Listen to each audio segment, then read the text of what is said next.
It's difficult to get the DevOps folks really up to speed on doing things like layer 7 inspection of traffic. And it's difficult to get the traditional networking and security teams up to speed on things like native services and AWS and how those things work. We've got teams that speak two different languages, and they have a really hard time coming together.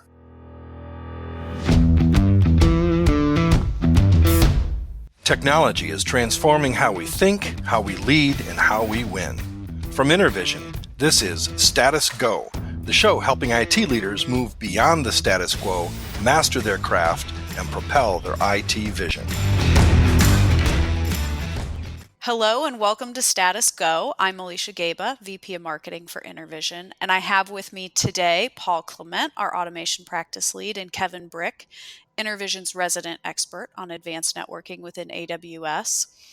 These two are out there actively helping some of the biggest brands tackle what I would say is one of the hairiest of all AWS-related challenges, and that is how to not only make sense of your AWS network, but secure it while running at DevOps speed.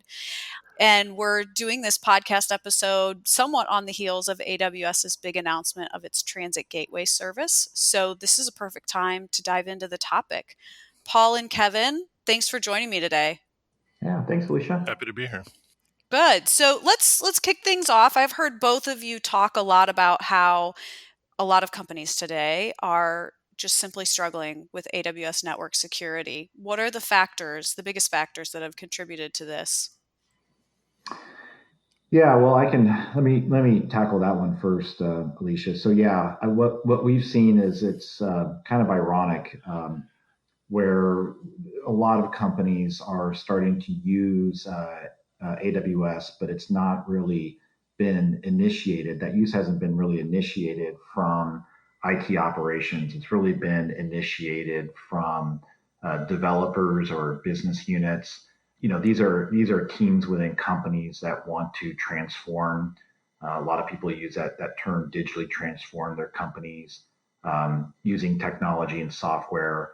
And they've been turning to AWS for years now, essentially building these applications and starting to grow these at scale. And so the challenge now that we've seen from a lot of our customers is that they're either waking up to it or they're having new leadership in position that are saying, okay, we now are either going to embrace, AWS as a new data center. Some of them are saying, you know what, we're going to just completely ditch our data center and we're just going to go all in on AWS. But either way, a lot of the customers that we're dealing with now have to, essentially retrofit networking and security around applications that are already in there. And this is, really a completely different way that's been done in the past. And I think, I'm going to turn to you, Kevin, because you've probably seen it. You've been helping customers build traditional data centers, and it's kind of different, right? Yeah, it absolutely is different. And one of the big factors here is that the traditional networking and security teams have not had a role in the AWS deployments. We've had kind of a shadow IT group or these DevOps teams that have gone out and built these applications, and they've done it using the native AWS services. One of the things that native AWS services doesn't provide is security. There are some tools there, but you don't get the same level of security that you get with on-prem tools. For example, Palo Alto Networks firewalls. And so now the networking and security teams that are responsible for building the traditional on-prem data centers have to figure out how to go in and build networking and security into AWS. And AWS is different from traditional networking and security. There's kind of a different set of constructs. They don't, when you're building a data center, you have physical control. You have control of the physical environment. In AWS, you have to work within the constraints of what they've built and presented for us.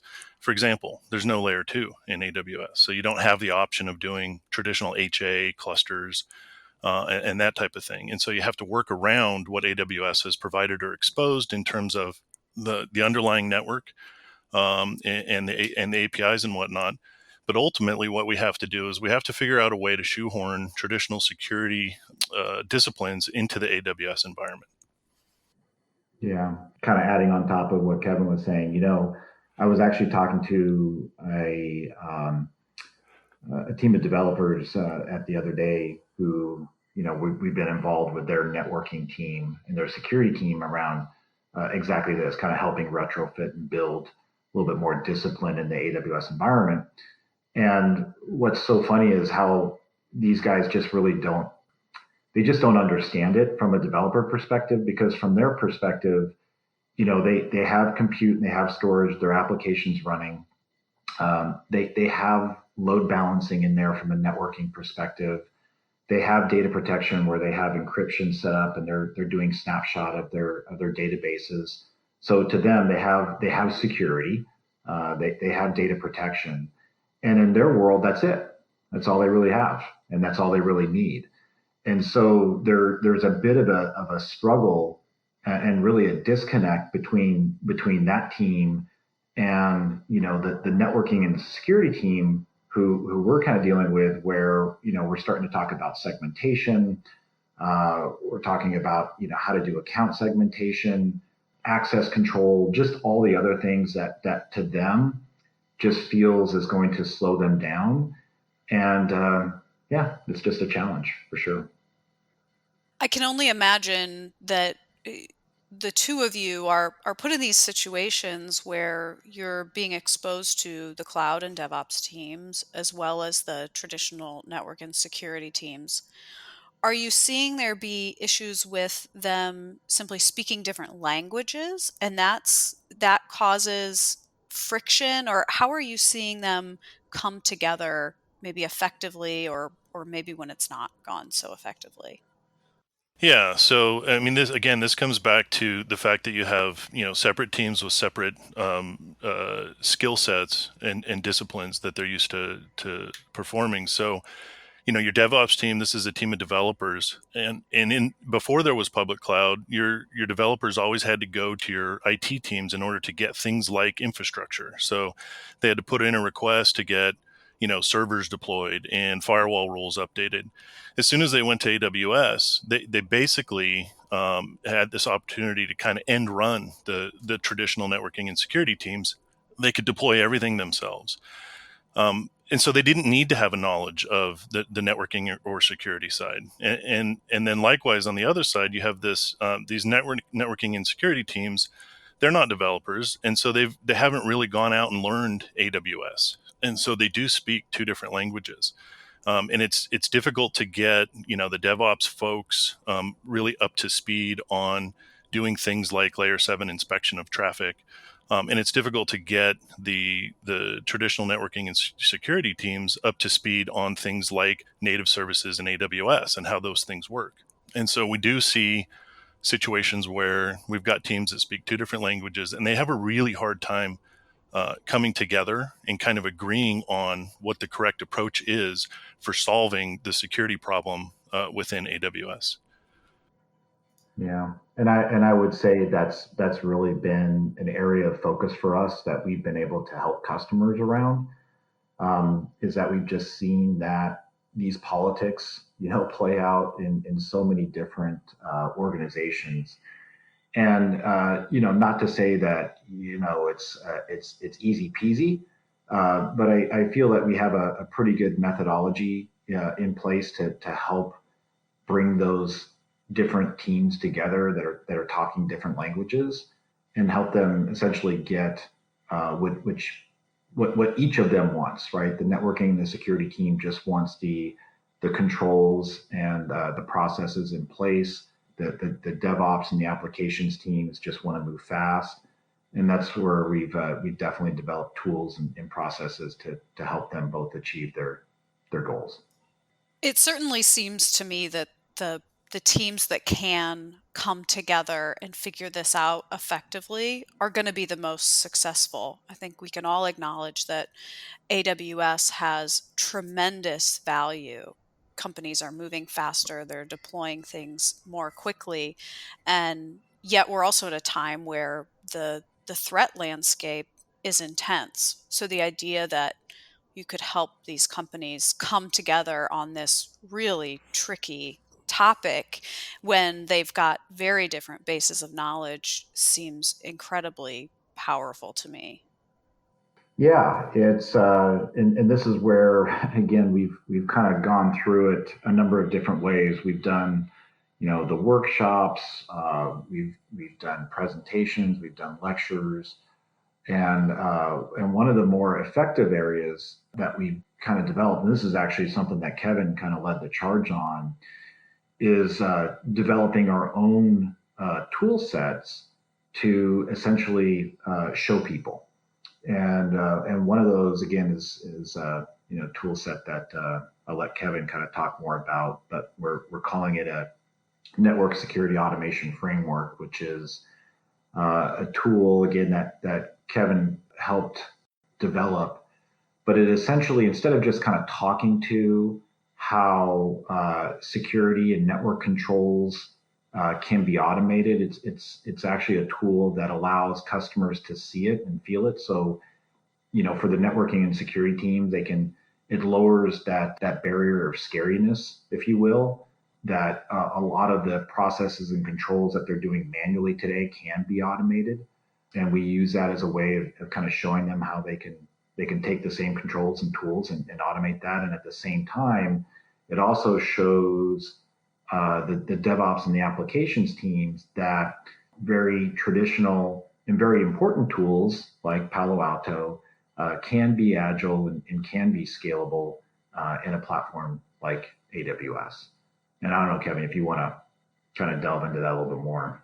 Yeah, what we ran into this situation where, we're trying to get these teams on the same page, and it was very difficult without having something that they could, look at and kind of touch and feel. And so we built the framework to kind of accelerate the process. There's a steep learning curve when, traditional networking and security folks start to work in AWS and try to interface with the development application teams. And so we built a tool that accelerates the process and really helps those teams along that learning curve, or accelerates their ability to learn how things work in AWS. And we originally built it around the transit VPC architecture. Transit VPC architecture allows organizations to kind of solve the networking problem within AWS. Traditionally, they would, you've got these teams that were out deploying workloads in AWS, and you'd end up with this kind of sprawl of AWS accounts and VPCs, and many of these needed connectivity either back to on-prem or other environments. And so they ended up with, this kind of spaghetti mess of VPCs and workloads, and then connectivity back to on-prem environments.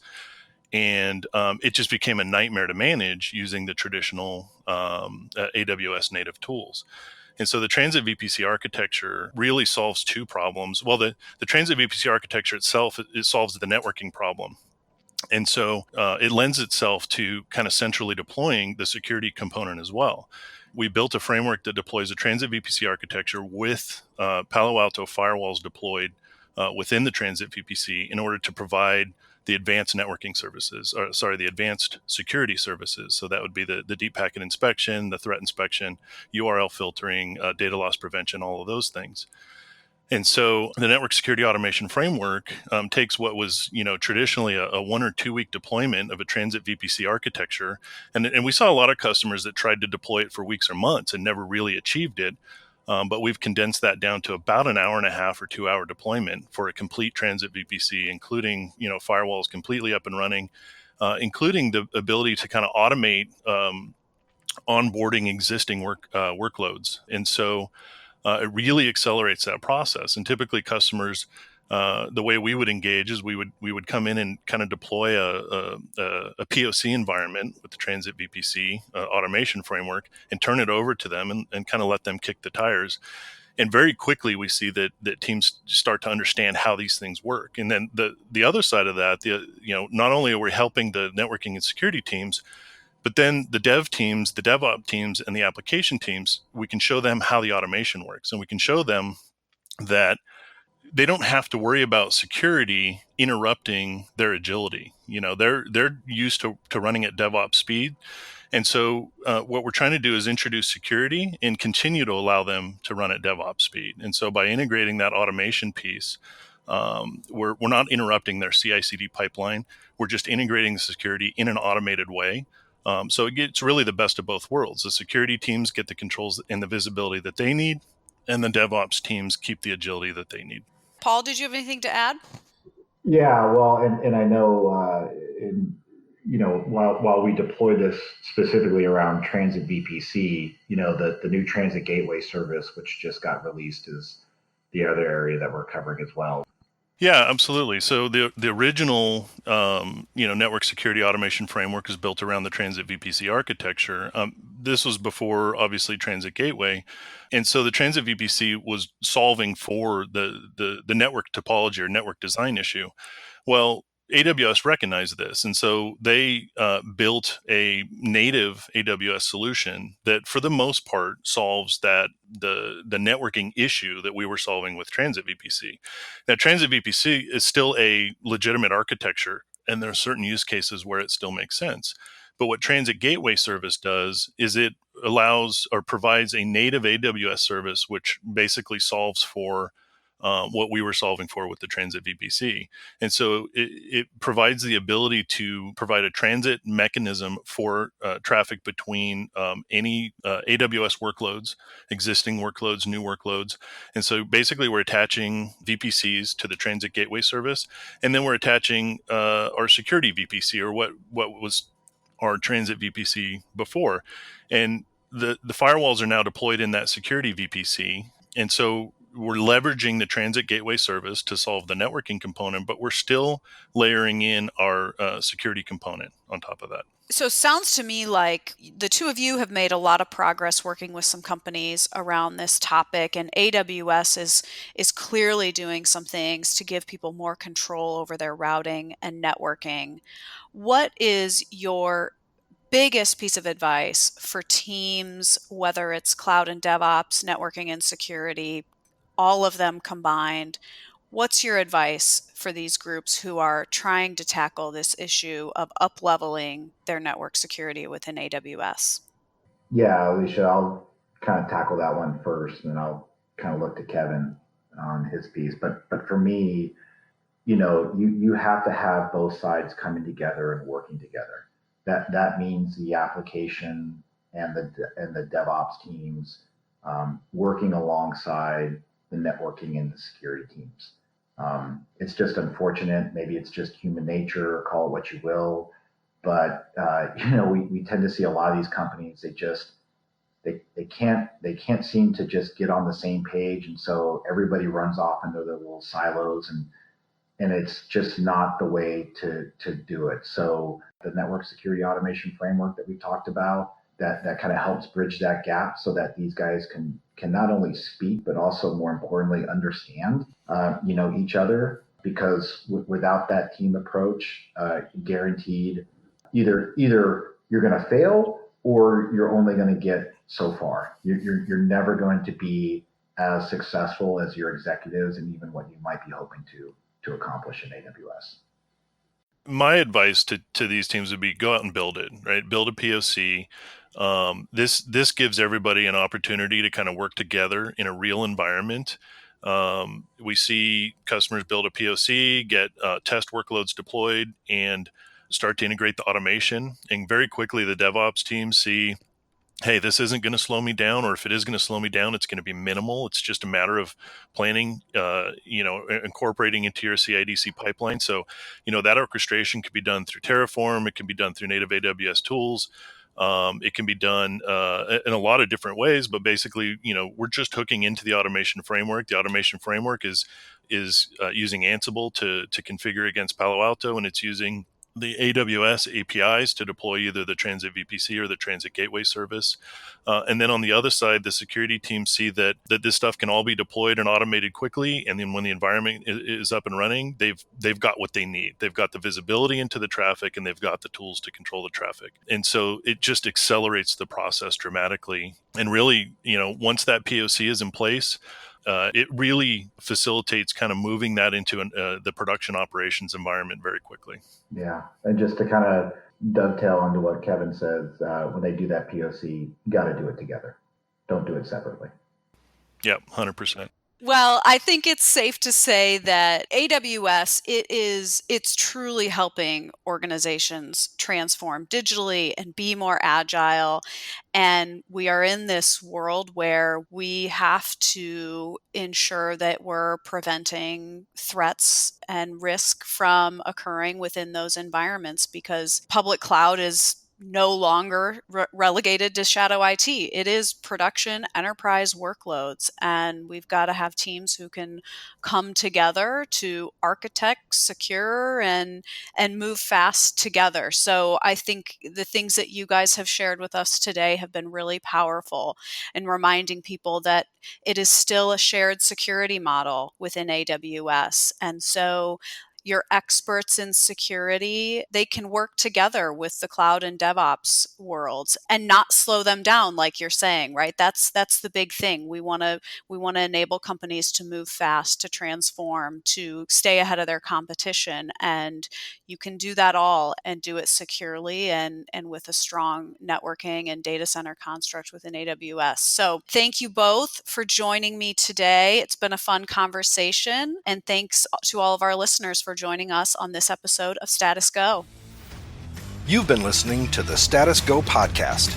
You can subscribe on iTunes or get more information at intervision.com.